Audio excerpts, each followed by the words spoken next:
Tere head inimesed! Täna on meil üks igavesti põnev teema ja räägime päikesepaneelidest ja sellisest põnevast asjast nagu päikeselaadija. Olles ise ka nendega varasemalt kokku puutunud, pean tunnistama, et tegelikult päikeselaadija termin kui selline tuleb minu jaoks üldse üllatusena. Jah, võib-olla päikeselaadijat kui sellist kasutatakse rahva seas vähem, et täna teema, millest me räägime, on võib-olla rohkem tuntud kui päiksepaneelid. Ehk päiksepaneel ongi siis nii-öelda selline fotoelemendil põhinev seade, mis siis muudab puhtalt päikeseenergia elektrienergiaks. Ja tänu sellele me saame siis ka sellistes piirkondades, kus meil statsionaarset voolu nagu saada ei ole, ka oma elektriseadmeid laadida. Aga kui me nüüd, või tähendab enne seda, kui me läheme nüüd detailsemaks, siis räägime igaks juhuks ära selle ka, et mismoodi sellest päikesest üldse energia saab, mida selleks vaja on. Eelkõige, nagu sa juba ütlesidki, et päikesest, kuidas voolu saada, et antud süsteemi puhul on meil siis kõige olulisem, et meil oleks päike ja päiksepaneel siis oma nii-öelda fotoelemendi näol siis suudab selle päikeseenergia muundada elektrienergiaks ja sellise lahenduse puhul ongi nii-öelda see elektri saamine siis nii-öelda looduses võimalik.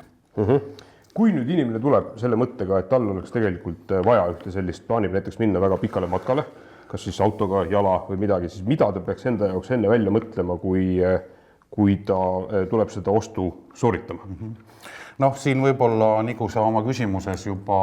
ära määratlesidki, ongi võib-olla kõigepealt see liikumise liik. Ehk kui me nii-öelda läheme seljakotiga loodusesse, siis kindlasti on meil nii-öelda ruumi ja kaalupiirangud, et me väga raskeid asju kaasa vedada ei soovi. Ja kindlasti ka võib-olla sellisel nii-öelda jalgsimatkal on meil ka selle elektrienergia vajadus väiksem, mida me peame laadima, et võib-olla seal on määravaks just nimelt see kompaktsus ja tõenäoliselt on need matka puhul meil siis kas mingisugused mobiiltelefonid, mida me tahame aeg-ajalt laadida, fotokaamerat, GPS-seadmeid, käekella, ehk see panebki meile tegelikult need piirid. Kui me juba liigume võib-olla autoga või oleme perematkamisel, siis meil on juba oluliselt lihtsam asju kaasa võtta ja võib-olla ka nii-öelda sellise liikumise viisi puhul on ka meil nii-öelda selle saadava energiavajadus oluliselt suurem ja sellisel juhul me peame ka natukene võib-olla teistsugust lahendust juba kasutama. Ehk siis põhimõtteliselt kõige olulisem on kaardistada ära oma vajadus, on ju, millised on need seadmed, mida sul on vaja laadida. Et kui sa isegi ostad mingisuguse lihtsama seadme endale, siis peab igal juhul selgitama välja, kas see on võimeline su fotokat laadima, kas see on võimeline su läpakat laadima, ühesõnaga milleks ta võimeline on? Absoluutselt, see ongi kõige olulisem kriteerium. Ehk me peame siis nii-öelda vaatama, palju meile kaasavõetav paneel on suuteline siis meie jaoks vajalikku elektrienergiat tootma. Ja selle tootmise puhul ka oluline kindlasti silmas pidada seda, et ka valgus on erinev ja mis on päiksepaneeli puhul siis kõige olulisem, et ta suudaks nii-öelda seda valgust meile küllaldaselt pakkuda, et küll kõigi paneelide peale on alati nii-öelda märgitud ära, milline võimsus see on olemas, aga me peame ka arvestama seda, et see päike ja päikse efektiivsuse spekter ei ole alati võib-olla konstantne väärtus, ehk see sõltub kas või atmosfääri tolmusisaldusest ja kõigest muudest, et praegu nii-öelda tootjate vahel on kokku lepitud selline ühtne standard, mis on siis 35. laiuskraadil, 25 kraadi juures ja sealt nii-öelda vastavalt siis nendele mõõtmistele, et oleks võimalik erinevad tootjate paneele võrrelda, saame me nii-öelda siis selle nominaalväärtuse, mida üks või teine paneel välja annab. Aga seda nüüd kindlasti meie tingimustes ei maksa alati võtta päris kuldse reeglina, et kui seal tehas ütleb, et me saame siin oma iPhone'i täis näiteks mingisuguse tunni ajaga, aga see päikse nii-öelda energia ei ole võib-olla piisav selleks, et see paneel saavutaks oma maksimum, mis kindlasti see aeg pikeneb, et selle poole pealt ei oleks mõtet nagu näpuga väga järge ajada. Ja meie maa on ju õnnistatud sellise suure paksu metsaga, et kui sa ikkagi pimedas ja paksus metsas seda paneeli endal seljas vead, siis tegelikult see kasutegur selle võrra on ju veel väiksem. On väiksem, just. Ja tegelikult selles mõttes ongi jälle see valiku kriteeriumite küsimus, et kui me teame, et meil on vaja seal võib-olla teatud seadmeid laadida, siis me võiksime selle paneeli natukene siis nii-öelda suuremana ehk rohkem üledimensioneerida, et me ikkagi erinevates situatsioonides saaksime omal selle vajaliku voolu kätte. Alati päiksepaneeli efektiivsus on suurem, kui ta on otse suunatud siis nii-öelda päiksele ehk õige nurgal, ehk kui meil see nurk väiksemaks jääb ja päike ära liigub, siis ka kindlasti tema efektiivsus väheneb. Et igal juhul peaks alati jälgima seda, kui pikemaajaliselt laadima jääb, et me aeg-ajalt peame seda paneeli kohendama ja suunama ta jälle uuesti päikse peale. Ja ka erinevatel paneelidel on nii-öelda see tootlikkus on nagu erinev, et meil tänapäeval ju tehakse väga erinevate tehnoloogiaga neid päiksepaneele, et on siis olemas nii monokristallised kui polükristallised, ehk võib-olla monokristallised paneeli on selline nii-öelda natukene kallim toote, aga tema siis nii-öelda ostuväärtus on suurem või ta maksab rohkem ja polükristallise puhul jälle on ta nii-öelda nagu soodsam, aga keskkonnale võib-olla ei ole ta nii roheline, kui ta võiks olla. Et antud paneelide puhul, mida meie täna pakume, on tegemist nii-öelda selle parema otsaga, ehk siis monokristallisete paneelide puhul. Ja siin nii-öelda siis omavahel jälle tootjad määratlevad selle ära efektiivsuskoefitsiendiga, mis on siis seal kuskil vahemikus 20-23% ja see üldjuhul siis kujuneb välja sellisena, et siis paneeli võimsus jagatuna siis selle paneeli suurusega ehk ruutmeetriga ja sealt saadaksegi see number.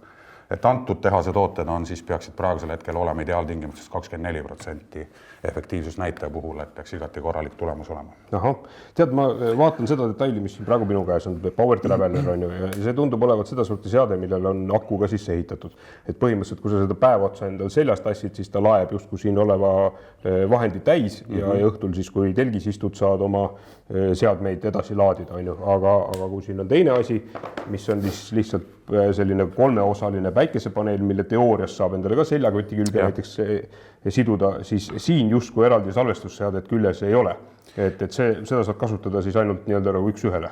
Ei, tegelikult on nii selle paneeli puhul täpselt samamoodi võimalus kasutada ikkagi ka akupanka, ehk võib-olla mõistlikum lahendus ongi see, et eriti kui me ta just nii-öelda nagu seljakoti külge integreerime, ehk me ju oleme pidevas liikumises ja ka pidevalt nii-öelda see valgus ja nurk muutub ja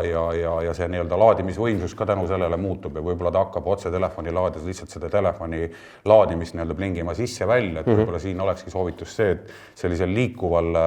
laadimisel võiks kasutada võib-olla suvalist kodus olevat akupanka, ehk siis kõigepealt me ühendame päikesepaneeli akupangaga, me laeme seda siis päeval, kui me istume kuskile maha, me sätime oma kotipäikse poole, ehk see efektiivsus oleks parem ja siis õhtul nii-öelda laeme selles mõttes oma elektroonikat juba stabiilse vooluga ja akupanga puhul. Et sama asi, mida sa praegu näitasid, et hea kompaktne lahendus, jah, on tõesti üks teiselt tootelt Power Travelerilt selline väike reisilaadija, millel on siis 10 000 akupank kaasa integreeritud, et ühtepidi see on nagu tema plussiks, et ta on niisugune kompaktne, et siin juba minnes saate nii-öelda akupanga kodus täis laadida, aga nii-öelda siis statsionaarsest vooluvõrgust, aga võib-olla tema miinuseks on see, et tema päiksepaneeli võimsus on kõigest 3 vatti, ehk ikkagi nii-öelda see laadimise aeg on kaunis pikk, ehk ta siin nii-öelda kirjade järgi võib olla isegi 10 tundi või rohkem, ehk ta pigem on mõeldud võib-olla, ma kujutan ette niisuguseks statsionaarsemaks, et mitte niivõrd kuivõrd koti külge pannes tänu oma väiksele võimsule, vaid pigem siis reaalselt, kui me kuskil oleme paigas, et me panemegi ta kuskile nii-öelda konstantsele pinnale ja suuname ta kenasti päikse poole. Ja siis õhtul saame rahulikult juba või öösel oma elektroonikat laadida. No põnev on näiteks tuua ka seda paralleeli, et see 10 aastat vana seade, mis minul on pigem sellise nagu klaaspinnaga, et ta tundub üsna selline õrn, aga need detailid, mis meil täna siin ees on lahti laotatud, on oluliselt robustsema ja sellise nii-öelda toekama olemusega, et see niisama lihtsalt vist purunema ei kipu. No eks asja point ongi see, et kuna päiksepaneelid ongi eelkõige just mõeldud, ütleme see osa paneelidest, mida meie täna pakume kaasa võtmiseks, ehk siit ongi, et võib-olla ühtepidi, nagu sa ütled, et on võib-olla selline suhteliselt robustne, teiseks võib-olla sellise robustse välimuse tingib ka nii-öelda see, et see paneel peab meile igas tingimuses vastu pidama. Ehk kas me kinnitame ta siis nii-öelda karabiinidega koti külge või paneme ta kuskil looduses nii-öelda telgi või puunajale, samas peavad nad ka ikkagi mingil hetkel taluma vihma, vett, et siit ka antud neile kindlasti IP67 vee- ja niiskuskindlus ja see võib-olla tingibki selle, et nad on natukene muutunud selliseks robustsemaks, et just nii-öelda selle lamineerimistehnoloogiaga saavutada see vastupidavus ja kauakestvus. Ja muu on iseenesest üsna lihtne, on ju, ongi nagu valik suurustes, on ju, kui see on selline 3 paneeliga seade, siis siin on juba üks selline, mis juba läheb oluliselt nii-öelda suuremaks, on ju, aga selle arvelt kasvab ka kaal ja tõenäoliselt nii pikka asja juba seljakoti küljes vedada ei ole võib-olla nagu kõige ei ole mugav, aga jälle alati kõige lihtsam vaadata nende paneeli võimsust, et mida suuremaks läheb see moodulite arv või tema pind, siis üldjuhul võib ka öelda seda, et seda suuremaks läheb ka see paneeli võimsus. Eks see siis võimaldab meil ka juba võimsamaid seadmeid laadida, kuni seal võib-olla isegi suuremate mudelite puhul alates 60 wattist juba võib-olla seal ATV või mootorratta või auto akudeni välja, et kui meil on nad kuskil looduses saanud tühjaks, et me saame ka aja vältel siis teda natuke doteerida, me oleme ikkagi võimelised selle autoga sealt ka ära liikuma. Aga põhimõtteliselt, nagu sa ütlesid, ega päiksepaneeli jaoks midagi muud ei olegi, paneel on kaasas, külje peal on meil siis, või igal paneelil on siis komplektis ja integreeritud siia külge ka siis spetsiaalsed ühendused, et üldjuhul me saame kasutada siit näiteks USB-ühendust, USB-C ühendust, ütleme väiksematel seadmetel, suurematel lähevad nad juba siis ka võimsamate ühendustega, et nagu me ka siin rääkime, et meil on võimalik ka akusid laadida, et siit tulevad ka juba sellised krokodillid välja. Ja ega meil midagi muud selle jaoks vaja ei ole, kui vastavalt elektroonikale oma laadimiskaabel. Ehk see sisse ehitatud kiip ja plokk ongi siin täpselt selline, et automaatselt tunnetab ära juba laetava seadme vajaliku voolutugevuse pinge, kõik parameetrid ja vastavalt sellele käib ka see laadimine. Ja siin on ka üldjuhul sisse ehitatud ka see kiirlaadimise variant, ehk kui meil täna kaasaegsetel telefonidel on kiirlaadimissüsteemid peal, siis ütleme selle USB 3.0-ga me saame kiirlaadimistehnoloogiaga ikkagi oma seadmes juba väga kiiresti täis. Ja siis on sul lisaks valmis pandud siia ka üks kontroller, mis minu jaoks vähemalt on juba selline toekam vahend, oli mul sellel minikaravanil suurte päikesepaneelidega see küljes ja vahepeal selle ajal laadis siis lihtsalt kerotööks vajalikku akut. Ja, nagu siin ka oli, et mida võimsamaks lähevad paneelid, et siis ka võib olla see, et meil on vaja natukene seda võimsust juba paremini jagada, et ka suurte paneelidele on võimalik oma elektroonilised seadmed otse ühendada, aga kontrolleri idee on juba selles, et me saame natukene ikkagi mõelda juba sellega, et kuidas ja kuhu me oma energiat jagame. Ehk kontrolleri võimalus ongi see, et me saame isegi ära määratleda juba järjekorra, et millises järjekorras, millist seadet laetakse. Et kui meil oli siin jutuks, et ütleme, me oleme oma auto aku ära kurnanud ja meil on vaja põhivool näiteks suunata akusse, siis me saame tänu kontrolleri abile panna selle põhivõimsuse akusse, kui meil jääb seal reservi veel üle, meil on hea päike, siis me saame ka paralleelselt näiteks mingisugust elektri, kas siis akupanka või telefoni laadida, nii et selles mõttes see kontroller annab oluliselt laiemad võimalused juba oma energia jagamiseks ja salvestamiseks. Leidsid praegu peas sobrades sellise põneva lahenduse. Ma nüüd ei tea küll, kas tänapäeva maailmas veel sellised TPL-id ja asjad on, kus noored käivad päevade viisi põllu peal kõplamas. Aga tänapäeva noortel ikkagi telefon kaasas, kogu aeg heliseb, kogu aeg mängib midagi, hea muusikat kuulata, siis tegelikult saab endale selle kõplamise ajaks selga siduda. No täpselt nii, et eks selles mõttes nende kaasas kantavate päiksepaneelide ilmne vajadus ongi just looduses või siis mitte statsionaarse voolu võrgu lähedal asuvatele inimestele, kes seda energiat vajavad, et see annab selles mõttes neile väga laialdased võimalused. Ja samasugune paralleel näiteks lähed oma aiamajakesse või ütleme sellise suvilamajakesse, kus on ka vaja päev otsa rohida, aga samas tahad, et õhtul laest tuli süttiks ja võib-olla saad vahepeal laadida, et siis juba vaatad endale võib-olla mingisuguse sellise toekama, mis siis tundub nüüd natukene juba selline nagu kõikide päikesepaneelide ema, et see on ka kindlasti selline detail, mida enam seljas kaasas ei vea, aga samas kui näiteks automatkal õhtul laagrisse jääda, siis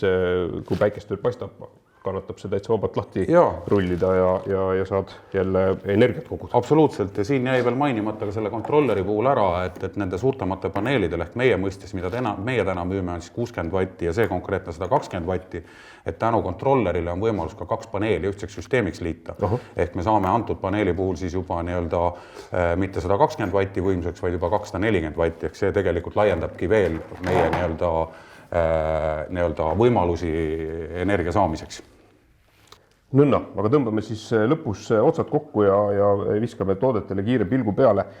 Kui sa ostad endale selle 20 vatise päikesepaneeli, siis sellega sa saad tegelikult laadida vabalt kõikvõimalikke telefone ja võib-olla nutikella ja veel nipet-täpet, siin on see tavaline USB ots olemas. Just, siin on need USB 3.0 olemas ja siin on ka veel paar väiksemat otsa olemas, aga põhimõtteliselt ütleme siuke väiksem elektroonika, et seal kui ikkagi vaja juba laagritingimustes kas ülearvutit laadides, selle jaoks jääb ta natukene väiksemaks. ja siis sellel Flexsolaril on olemas 40-vattine ja see nüüd erineb juba selle poolest, et siin on ka USB-C olemas, mis tähendab seda, et tegelikult peaks sellega saama laadida siis ka juba sellist läpakat, millel on USB-C laadi olemas. Ja, ehk mida suuremaks meil lähevad võimsused ja siin võibki öelda, et alates 40 vatist, just nagu sa kirjeldasidki, et ka USB-C ühendus on juba olemas, on võimalus juba ikkagi ka nii-öelda korralikes ülearvutit laadida, et see võimsus on juba piisav ka nende laadimiseks. Ja kõik kõrgemale täpselt samamoodi juba siis, et mida võimsamad tooted, seda suuremad laadimisvõimsused. Ega selles mõttes päiksene paneel on, nagu me siin täna ka rääkisime, suhteliselt lihtne asi, et algusest võib-olla veel üle korratuna see, et eelkõige meil on vaja teada oma vajadust. Ehk kas me nii-öelda oleme siis jalaliikujad,